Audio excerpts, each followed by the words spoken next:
नमस्कार, आपका बहुत बहुत स्वागत है। मैं हूं आपके साथ अभिषेक तिवारी। खास कार्यक्रम में एग्जाम फीवर से कैसे बचे। जी हां, मध्य प्रदेश में 10वीं और 12वीं बोर्ड परीक्षा फरवरी से शुरू होने जा रही है। 12वीं की बोर्ड परीक्षाएं 9 फरवरी से शुरू होगी, तो वहीं 10वीं की परीक्षाएं 5 फरवरी से चालू होने जा रही है। दोनों कक्षाओं की परीक्षा का आयोजन 137 केंद्रों में किया गया है। इस बार 10वीं कक्षा में करीबन 9,415 और 12वीं की बात करें तो 39,151 परीक्षार्थी शामिल होंगे। तो वहीं 12वीं कक्षा के 88,566 परीक्षार्थी परीक्षा देंगे। कैसे करें पढ़ाई और प्रेशर से कैसे रहे दूर और कैसे करें परीक्षा की तैयारी, इसी विषय पर हम बातचीत करेंगे।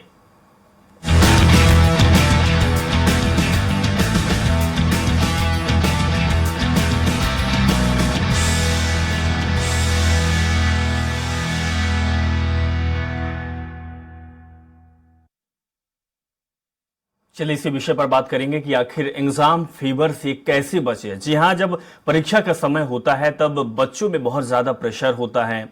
हालांकि उस समय अपने आप को स्थापित करने और शांत रहने का समय होता है, लगन से पढ़ाई करने का होता है। लेकिन प्रेशर एक ऐसी चीज होती है जो कि बच्चों के यह कहें कि दिमाग में असर डालती है और इसका परिणाम कभी कभी गलत भी निकल आता है। तो चलिए बात करेंगे और जानेंगे कि आखिर इस फीवर से कैसे बचे। हमारे साथ सैयद फाजिल अली जी जुड़ गए हैं। सैयद फाजिल अली जी, आपका बहुत बहुत स्वागत है। सैयद साहब, सबसे पहले आपसे यही जानेंगे कि क्योंकि परीक्षा का समय है और परीक्षा के समय में बच्चे अपने आप को संभाल नहीं पाते हैं, या हम जो नाम दे रहे हैं कि फीवर, एग्जाम फीवर, इससे कैसे निजात मिले, कैसे बचा जा सके और बच्चों को किन तरीकों को अपनाना चाहिए इस समय। जी देखिए, ये जो एग्जाम टाइम है तो इसमें एक एग्जाम का फोबिया बच्चों में आ जाता है। और वो आता इसलिए है क्योंकि एग्जाम टाइम में बच्चे लोग हैं अपनी एक्टिविटी को पूरी चेंज कर देते हैं। तो इसमें जो उनका एंटरटेनमेंट वाला पार्ट है, जो स्पोर्ट्स एक्टिविटी का पार्ट है, पूरा बंद कर देते हैं। तो जैसे ही एक्टिविटी और स्पोर्ट्स बंद होता है तो एक तरह का उनमें डर, फोबिया आ जाता है। तो सबसे पहले मैं ये कहूंगा कि अपनी जो एक्टिविटी है आपकी एवरीडे लाइफ की, जो आप साल भर करते आ रहे थे, उसको बंद मत करिए, कम कर दीजिए। 20 मिनट्स के लिए, आधे घंटे के लिए कम से कम जरूर खेलिए, बाहर जाइए, है ना। तो इससे वो जो डर है वो डर नहीं आएगा। दूसरी बात, एग्जाम का जो इतना पढ़ाई हो चुका है, अब उसमें नया कुछ पढ़ने की जरूरत नहीं है। अब उसको रिपीट करने का है, रिविजन करने का है और एक छोटे छोटे गोल सेट करके उसको अचीव करने का है। पूरा कोर्स एक साथ अगर आप विजुलाइज करेंगे तो डेफिनेटली फ्लो भी आ जाएगा। आप एक एक चैप्टर वाइज या एक एक पोर्शन वाइज को टारगेट बनाइए और उसको रिविजन करते चलिए, तो ये फोबिया नहीं आएगा। और कोई तरह के परसेंटेज का मत सोचिए कि 90, 80 कुछ मत सोचिए। बस हर दिन छोटे छोटे टारगेट लीजिए और रिविजन करिए अब, क्योंकि अब नया पढ़ने का वक्त बहुत कम बचा है। जी, अगर सैयद साहब अगर बात करें तो क्योंकि परीक्षा का समय है, 10वीं और 12वीं की परीक्षा है और बोर्ड की परीक्षाएं होती है। ठीक, आप बोल रहे हैं कि आप बच्चों को थोड़ा संयम रखना चाहिए और रिवीजन करना चाहिए। लेकिन जो बच्चे पढ़ने लिखने वाले होते हैं वो भी प्रेशर में आ जाते हैं। इसका क्या, इससे कैसे बचा जा सके, और दूसरी बात है इससे क्या हानि हो सकती है बच्चों को। वो बच्चे भी देख रहे हैं हमारा कार्यक्रम, जो पढ़ने वाले बच्चे होते हैं, अच्छी तैयारी में होते हैं, लेकिन वो प्रेशर के शिकार हो जाते हैं। उस प्रेशर को किस तरीके से कम करें और उससे होने वाली हानि से कैसे बचें।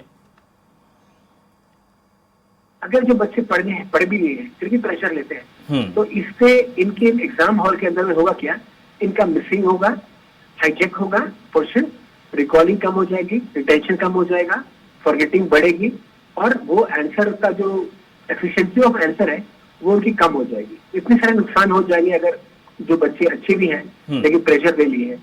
जो बच्चे नहीं पढ़े प्रेशर ले रहे हैं उनको उतना नुकसान नहीं पहुंच रहा है, लेकिन जो बच्चे पढ़ लिए हैं और प्रेशर ले रहे हैं उनको ये सारे तरह के नुकसान होंगे। तो उनको एक ही काम करना है कि उनको अभी एक कोशिश करना चाहिए, जो बच्चे पढ़े हैं, साल भर पढ़े भी हैं, तो अभी आप एक काम करिए, कुछ अपना एक छोटा टेस्ट लीजिए। जैसे 10 में से कोई एक क्वेश्चन को ये बोल के देखिए, तो 10 में से कोई एक क्वेश्चन बोल के देखेंगे तो ब्रेन को ऐसा लगता है कि मुझे पूरा याद है, क्योंकि पूरा रिपीट तो नहीं कर सकते, पूरा रिविजन तो नहीं कर सकते। तो छोटे छोटे पार्ट को रिविजन करिए और 10 में से कोई एक आंसर को आप टेस्ट लीजिए। ये टेस्ट जो है आपको कॉन्फिडेंस देंगे, एटीट्यूड को पॉजिटिव करेंगे और आपका माइंडसेट को अच्छा करेंगे, एनर्जी देंगे, बूस्टअप देंगे और आपको लगेगा कि आप अच्छा कर रहे हैं। तो एक गुड फील फैक्टर आएगा और ये गुड फील से आप जो है, आप फोबिया नहीं आएगा, प्रेशर नहीं आएगा। यानी प्रेशर से आपका काम बिगड़ सकता है, बनेगा नहीं, तो प्रेशर को कम करें। सही साहब, सबसे बड़ी बात है कि हमारे जो माहौल जो होता है, जो परिवेश होता है, उसमें देखा जाता है कि चाहे वो शिक्षक हो या फिर अभिभावक हो या फिर नात रिश्तेदार हो, जानने पहचानने वाले लोग हों, वो सब आकलन करते हैं बच्चों के परसेंटेज से, और इसका भी प्रेशर बच्चों में होता है। तो उन अभिभावकों को भी किन तरीकों को अपनाना चाहिए, क्या ख्याल रखना चाहिए, वो भी इस समय जब बच्चों की परीक्षा होने वाली हो? Very good question. अगर पेरेंट्स चाहते हैं कि अपने बच्चे को किसी तरह से हेल्प करें एग्जाम टाइम में, तो एक ही काम करें, एग्जाम से रिलेटेड कोई बातचीत ना करें। There should be no communication regarding exams and study, क्योंकि वो साल भर आपने किया है। एग्जाम टाइम में एग्जाम से रिलेटेड कोई बातचीत पेरेंट ना करें, और दूसरी बात करें तो शायद इन बच्चों को एक कंफर्ट मिलेगा, एक न्यूट्रल होगा उसका ब्रेन, का स्ट्रेस कम होगा, उसका कॉन्फिडेंस बढ़ेगा, एटीट्यूड चेंज होगा, एक नया चेंज मिलेगा और वो एग्जाम को मिलेगा। लेकिन अगर पेरेंट एग्जाम टाइम में फिर एग्जाम की बात करेंगे तो इससे उनका प्रेशर पड़ता है, नेगेटिविटी आती है, और वो पेरेंट जो अभी टारगेट की बात करते हैं कि कितना लाओगे, क्या होगा, ट्रस्ट टूट जाता है। इससे बच्चों को बहुत नुकसान पहुंचता है। जैसे आपने बहुत सही कहा कि जो रिलेटिव आते हैं, जो गेस्ट आते हैं, वो भी वही बात करते हैं। तो मेरे आपके चैनल के माध्यम से मैं रिक्वेस्ट करूंगा, कोई भी गेस्ट, रिलेटिव या पेरेंट को एग्जाम टाइम में बच्चों को एग्जाम छोड़ के कुछ और बात करेंगे तो बहुत बड़ा फायदा होगा। लेकिन अगर आप एग्जाम की बात करेंगे तो क्या होगा, एग्जाम की बात आप करते हैं फोबेटिक वे में, बहुत डर से, बहुत कावर्डली, बहुत ज्यादा स्ट्रेस से, बहुत प्रेशर से। तो जब एग्जाम के बारे में बात करने वाला पेरेंट्स को जब प्रेशर दिखता है तो वो प्रेशर जो है बच्चों में ट्रांसफर हो जाता है, और जब उन्हें वो ट्रांसफर होता है फिर कई घंटे उनको लग जाएंगे वो फोबिया खत्म करने के लिए। इसलिए मेरा रिक्वेस्ट है पेरेंट्स से, भले आप पढ़ाए मत पढ़ाए कोई करे, आप दूसरी बातें करें। हाँ, आप उनको कुछ टिप्स शेयर कर सकते हैं, जैसे आप कैसे पढ़ते थे, आप कैसे याद करते थे, वो बेहतर होगा। कम्युनिकेशन करें, दूसरी बातें करें, that will be good idea. ठीक है, हमारे साथ राजेश तिवारी जी जुड़ गए हैं, शिक्षाविद हैं। सर, आपका भी स्वागत है। जिस तरीके से सैयद साहब ने बात करी, आपका भी कुछ हम अनुभव जानना चाहते हैं, कुछ टिप्स हैं उन बच्चों के लिए, उन अभिभावकों के लिए जो कि 10वीं और 12वीं की परीक्षा देने वाले हैं। परीक्षा का समय है, प्रेशर बहुत ज्यादा होता है, पारिवारिक प्रेशर भी होता है, समाज का भी होता है, और कंपटीशन का भी समय है। तो बच्चे कहीं ना कहीं एक दूसरे से आगे निकलने की होड़ में प्रेशराइज हो जाते हैं, और इसका उन्हें नतीजा ये निकलता है कि कहीं ना कहीं हानि हो जाती है, या फिर बहुत सारी बीमारियों के शिकार भी हो जाते हैं। आपके हिसाब से उन बच्चों को और अभिभावकों को किन चीजों का ख्याल रखना चाहिए इस समय जब परीक्षा का समय हो? राजेश तिवारी जी। जी नमस्कार जी। देखिए, हम लोग जिस विषय पे चर्चा कर रहे हैं, परीक्षा पर चर्चा कर रहे हैं जी, तो मेरा मानना तो ये है कि हमारे जो बच्चे 10th और 12th में हैं, ये कोई पहली बार परीक्षा नहीं दे रहे हैं। और जब भी हम देखते हैं कि कोई नया क्रिकेटर आता है, वो पहली बार अपनी इनिंग शुरू करने जा रहा है, तो उसके हाथ पैर जरूर कांपते हैं। पिच कैसा बिहेव करेगी, बॉल कितना बाउंस लेगी, ये तमाम सारी चिंता होती है। लेकिन हमारा जो 10th का बच्चा है, वो नर्सरी के 2 साल से लेके KG 1, 2 और फिर 10 साल, लगभग 14 सालों में 100 से ज्यादा एग्जाम दे चुका होता है। ऐसे 12th का बच्चा 150 एग्जाम दे चुका है। तो इन बच्चों को सबसे पहले तो अपने आप से पूछना चाहिए कि जिस काम को हम 150 बार कर चुके हैं उसमें घबराने की क्या जरूरत है। और ये एग्जाम क्या है, ये तो आपने जो कुछ किया है साल भर, उसका आप खुद परीक्षण अपने आप का कर रहे हैं। ये कोई बाहरी मुसीबत तो है नहीं। तो हमारे बच्चों को सबसे पहले तो ये जो बोर्ड शब्द है, जिसको उनके माँ बाप ने, उनके टीचर्स ने उनके दिमाग में ठूस रखा है अननेसेसरी, बिल्कुल। बोर्ड की परीक्षा है, ये मत करो, बोर्ड की परीक्षा है, ये मत करो, बोर्ड की परीक्षा है, यहाँ मत जाओ, वहां मत जाओ। अरे बोर्ड की परीक्षा और उसके 1 साल पहले दी गई लोकल परीक्षा में क्या अंतर है? क्वेश्चन पेपर तो वही है। लोकल परीक्षा में भी आपको कोई पेपर दिखा के नहीं दिया होगा कि ये पूछेंगे, सब कुछ नया आता है जो हम पढ़ के जाते हैं। तो हमारे बच्चों को मैं सबसे पहले तो ये निवेदन करूंगा कि प्यारे बच्चों, अपने दिमाग से ये फोबिया जो है बोर्ड का, इसको निकाल दो और बिल्कुल सहज होके जाइए। जिंदगी में अगर कभी भी किसी काम में कामयाब होना है तो आपको नॉर्मल बिहेव करना चाहिए, आपको शांत चित्त रहने की जरूरत है, सहज रहने की जरूरत है, कहीं से कोई एक्स्ट्रा तनाव नहीं लेना है। क्योंकि एक मटके में पहले से अगर पूरा पानी भरा हुआ है तो उसमें आप अगर 1 चम्मच पानी भी डालेंगे तो वो गिर जाएगा। जी बिल्कुल। अब आपने अपने दिमाग रूपी मटके में पहले से टेंशन भरा हुआ है एग्जाम का, तो आप जो पढ़ रहे हैं उसका रिटेंशन कैसे होगा? वो नहीं होगा। तो पहले उस दबाव को, उस टेंशन को, उस चिंता को, उस फिक्र को, उस डर को अपने दिमाग से निकालिए और इसके बाद में बिल्कुल ठंडे दिमाग से हंसते गाते, अभी हमारे माननीय प्रधानमंत्री जी ने 3 दिन पहले जो परीक्षा पर चर्चा की थी, अगर आप लोगों ने सुनी होगी, तो उन्होंने कहा था इवन परीक्षा हॉल के बाहर भी जो आखिरी 10 मिनट हैं वो अपने दोस्तों के साथ में गप मारने में, हंसने हंसाने में निकालिए, ताकि अंदर जाते वक्त कहीं से भी 1% भी परीक्षा का टेंशन आपको नहीं होना चाहिए। और मैं अपने पेरेंट्स को रिक्वेस्ट करूंगा कि वो अपने बच्चों को घर में बिल्कुल नॉर्मल बिहेव करें। वो जब सो के उठता है उसका टाइम उसे पता है कि उसे क्या करना है, कब पढ़ना है। बस सिर्फ इतना ध्यान रखिए कि उसके खाने पीने में कोई ऐसी चीज ना आ जाए जिससे अचानक उसकी तबीयत गड़बड़ हो जाए, कोई पेट का भारीपन हो जाए, सिर दर्द हो जाए। तो हमें उसके खान पान का ध्यान रखना है, उसकी सुविधाओं का ध्यान रखना है, लेकिन उसे अपनी तरफ से अतिरिक्त कोई टेंशन जैसी चीज नहीं देना है। हमारे पेरेंट्स का सबसे बड़ा दोष ये है कि वो अपने बच्चे में वो सब ढूंढते हैं जो वो खुद नहीं कर पाए, और एग्जाम में वो 1 नंबर कम क्यों आ गया इस बात को लेकर उसको इतना टेंशन देते हैं, तो वहां उसके साथ ज्यादती होती है और इसीलिए हमारे बच्चे परेशान रहते हैं। जी सर, सबसे बड़ी बात है कि क्या हमारा समाज और सबसे बड़ा रोग क्या कहेंगे लोग, इस चीज को लेकर प्रेशर और ज्यादा बनता है। अभिभावक भी प्रेशर लेते हैं, बच्चे भी प्रेशर लेते हैं। कंपटीशन दूसरी जगह पे हो जाता है कि भाई उसका परसेंटेज इतना आया, उसका बच्चा अच्छा पढ़ने में है और हमारी नाक कटेगी हमारा बच्चा अगर कम परसेंटेज में आएगा। अलग नजरिए से जो देखा जाता है, क्या वाकई में, क्योंकि जीवन तो केवल 10वीं और 12वीं तक सीमित रहता नहीं है, जीवन बहुत बड़ा होता है। मेरा आगे के जीवन क्या इसी से अनुमान लगाना चाहिए कि भाई 10वीं 12वीं का जो रिजल्ट होगा वो जिंदगी में आगे बढ़ेगा, आगे पायदान पे जाएगा, उनके लिए आप क्या संदेश देंगे?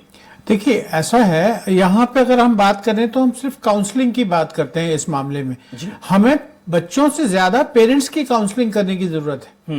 ये जो हमारी लाइफ है ये कोई मार्कशीट नहीं है कि उसमें इतने नंबर कम हो जाएंगे तो हम फेल हो जाएंगे, ऐसा कहीं भी नहीं होता है। बहुत अच्छे अच्छे बच्चे एग्जाम के दिन अच्छा नहीं कर पाते। एक टॉप स्कोरर है, वो किसी एक दिन पर्टिकुलर डे जाके 0 पे आउट हो जाता है, तो इसका मतलब अच्छा खिलाड़ी नहीं है क्या? तो हमारे बच्चे का आकलन एक दिन की परीक्षा के आधार पर नहीं किया जाना चाहिए। अंक सूची के आधार पर उसकी योग्यता, उसकी क्षमता, उसकी क्वालिफिकेशन को टेस्ट नहीं किया जाना चाहिए। मैं यही आपसे कह रहा था कि पेरेंट्स की विडंबना यह है कि अगर वो डॉक्टर नहीं बन पाए तो अपने बच्चों को डॉक्टर जरूर बनाएंगे, ये उनकी धुन है। एक बार आप किसी बच्चे को अगर कह रहे हैं कि भैया we want that you become athletics champion, तो एथलेटिक्स चैंपियन आप बनाना चाहते हो, उसके पैरों को भी देख लो। अगर उसके पैरों में पोलियो की बीमारी है तो क्या वो एथलेटिक्स चैंपियन बन सकता है? बिल्कुल। तो उसकी योग्यता, उसकी क्षमता, उसकी कैपेबिलिटीज, उसकी कैपेसिटीज, उसको पेरेंट्स उसको कितना गाइड कर सकते हैं, कितना सपोर्ट कर सकते हैं, ये सारी चीजें। और सबसे ऊपर बच्चे की रुचि।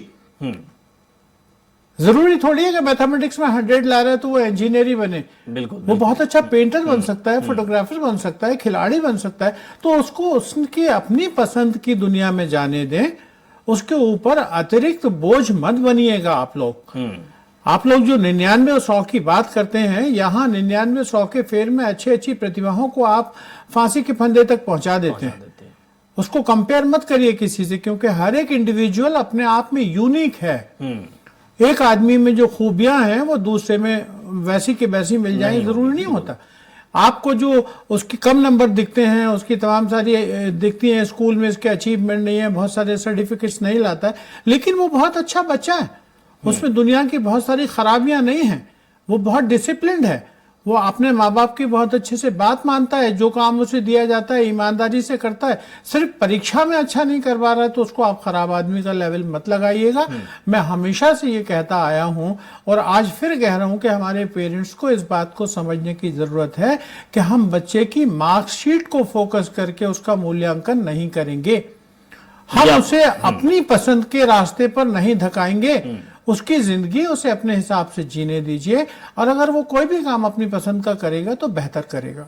बिल्कुल। और आपने बहुत अच्छी जानकारी दी कि हर अभिभावक अपने अपने जो सपने होते हैं बच्चों के माध्यम से पूरा करवाने की कोशिश करते हैं, जिसका कारण ये होता है कि बच्चे प्रेशर में आ जाते हैं और गलत कदम भी उठाते हैं और गलतियां भी बहुत से करते हैं। सैयद साहब, आपसे समझना चाहेंगे, तिवारी जी ने बहुत अच्छी बात कही है, सैयद जी, बच्चों को इस समय जब परीक्षा के 10 दिन बाकी हो, 1 महीने बाकी हो, या तो फिर परीक्षा का समय चल रहा हो, उनको क्या करना चाहिए? उनको डेली रूटीन में किन चीजों को शामिल करना चाहिए? क्योंकि अक्सर देखा जाता है कि बच्चे खेलना बंद कर देते हैं, दोस्तों से मिलना बंद कर देते हैं, और एंटरटेनमेंट का जो भी उनके पास समय होता है उसमें पढ़ाई में वो समय लगा देते हैं। ऐसे समय पे उनको किस रूटीन का पालन करना चाहिए?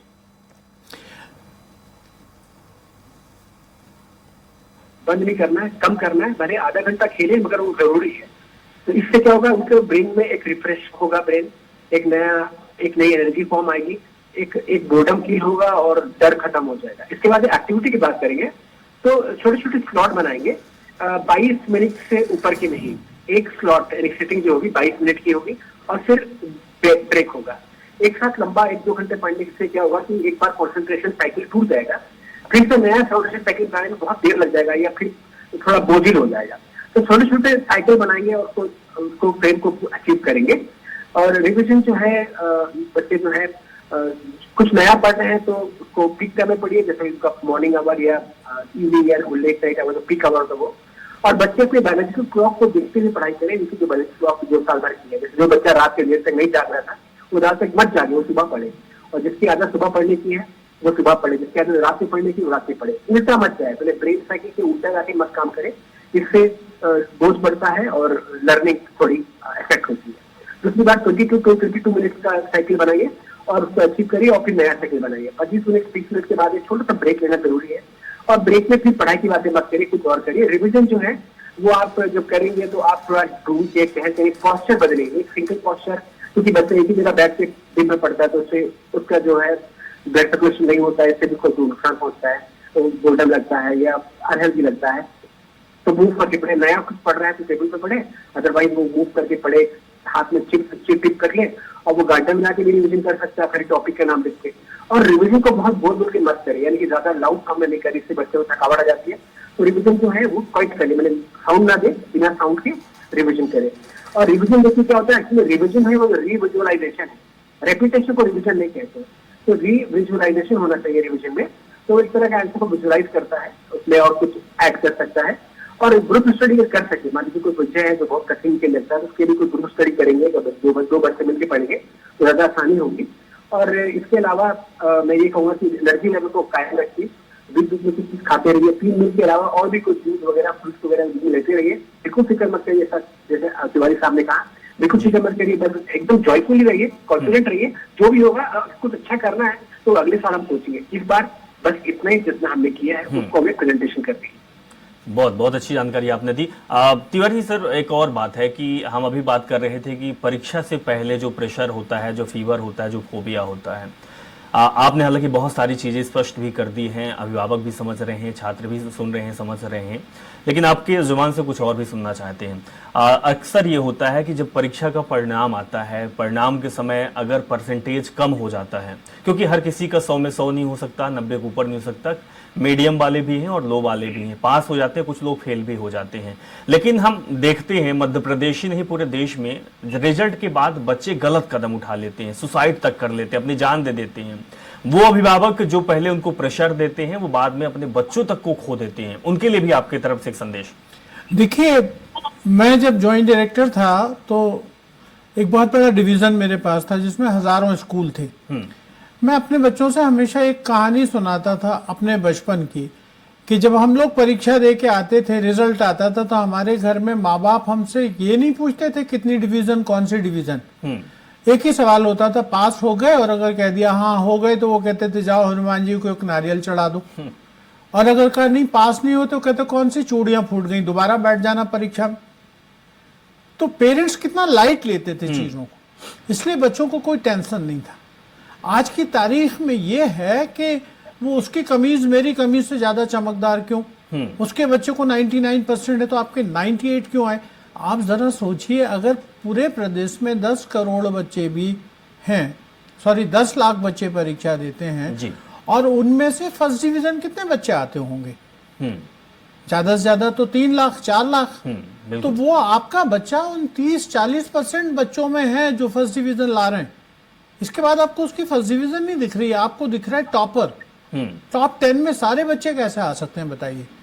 इसके क्या माने हुए कि जो 10 लोग टॉप 10 में आएंगे उनके बाद में जितने बच्चे हैं उनको माँ बाप कहें कि तुम कूद के कुएं में मर जाओ, कुछ नहीं करना? तो गलत है ना। हमारे बच्चे ने अपने पूरे एफर्ट्स किए, एग्जाम में लिखा, ठीक है, उतना अच्छा अपेक्षित रूप से वो भी नहीं चाहता था कि उसके कम नंबर आए, वो भी टॉपर बनना चाहता था, लेकिन सभी टॉपर नहीं बन सकते। ये हमारे पेरेंट्स को समझना पड़ेगा और हमारे पेरेंट्स को ये बात बिल्कुल समझनी पड़ेगी। मैं जब बच्चों से बात करता था टाइम मैनेजमेंट के ऊपर तो लोग हंसते थे मेरे ऊपर कि आप कैसी बातें करते हैं एजुकेशन ऑफिसरों की। पर मैं कहता था देखो भाई 24 घंटे आपके पास है, 24 घंटे वाइडन के पास है, 24 घंटे शी जिनपिंग के पास है, 24 घंटे मोदी जी के पास है, टाइम तो सबके पास बराबर है। दिक्कत ये है कि हम ये कहते हैं कि टाइम ही नहीं मिला पढ़ने का, ये गलत बात है। टाइम मैनेजमेंट की कमी है। वो लोग मिनट टू मिनट अपना प्रोग्राम रखते हैं, हम नहीं रखते हैं। मैं बच्चों से कहता था कितने घंटे सोते हो, उनका 6, मैं कहता था 8 घंटे सोया करो। आप 24 में से 8 गए तो 16 बचे। स्कूल कितने घंटे जाते हो, सब 6 घंटे, चलो 6 ये निकाल दो, 10 घंटे बचे। 2 घंटे अपने दोस्तों के साथ खेला करो, 8 घंटे बचे। 2 घंटे टीवी भी देखो, कौन कहता मत देखो, आप 6 घंटे बचे। अच्छा बेटे 2 घंटे और दिए आपको, मटर कश्ती करो, यहाँ जाओ वहां जाओ, 4 घंटे बचे। अब 4 घंटे मन लगा के पढ़ लो।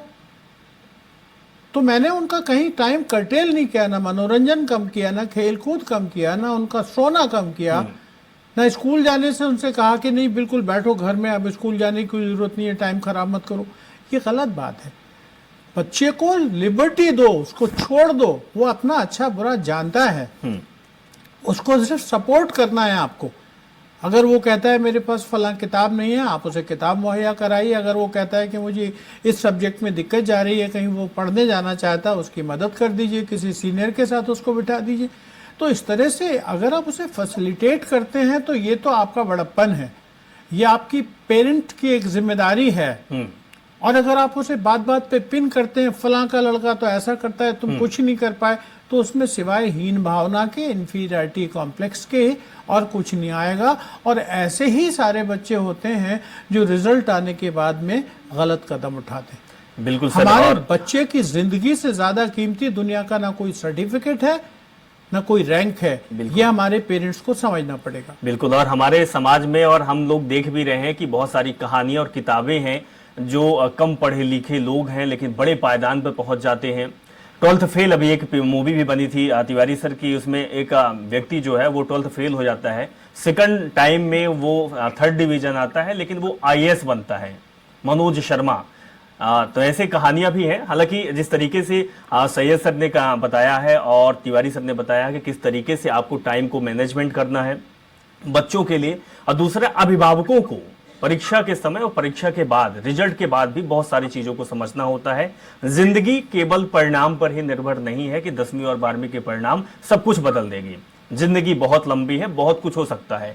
समझना है कि बच्चे का क्या सपना है, बच्चे किन चीजों में आगे बढ़ना चाहता है, बच्चा करना क्या चाहता है, उसका पोटेंशियल क्या है, वो उसकी क्षमता क्या है, और उसको चलने दीजिए। जब वो चलेगा तो एक दिन मंजिल तक जरूर पहुंचेगा। मंजिल का पैमाना जो है वो आप लोग मत तय करिए। ये डॉक्टर राजेश तिवारी जी का कहना है और सैयद जी का कहना है। बहुत बहुत शुक्रिया सर, आप लोग हमारे साथ जुड़े और इस अहम जानकारी आपने दी, संदेश दिया कि किस तरीके से एग्जाम के टाइम पे बच्चों को ध्यान रखना चाहिए, अभिभावकों को किन चीजों का पालन करना चाहिए और किन चीजों को समझकर और ध्यान में रखकर जिंदगी के इस सफर में आगे बढ़ा जा सकता है। और सच कहा जाता है कि जिंदगी के इस सफर में जो सही तरीके से आगे बढ़ता है वो एक दिन सफरनामा जरूर लिखता है। फिलहाल इस कार्यक्रम में बस इतना है। जुड़े रहें और देखते रहें स्वराज एक्सप्रेस। नमस्कार।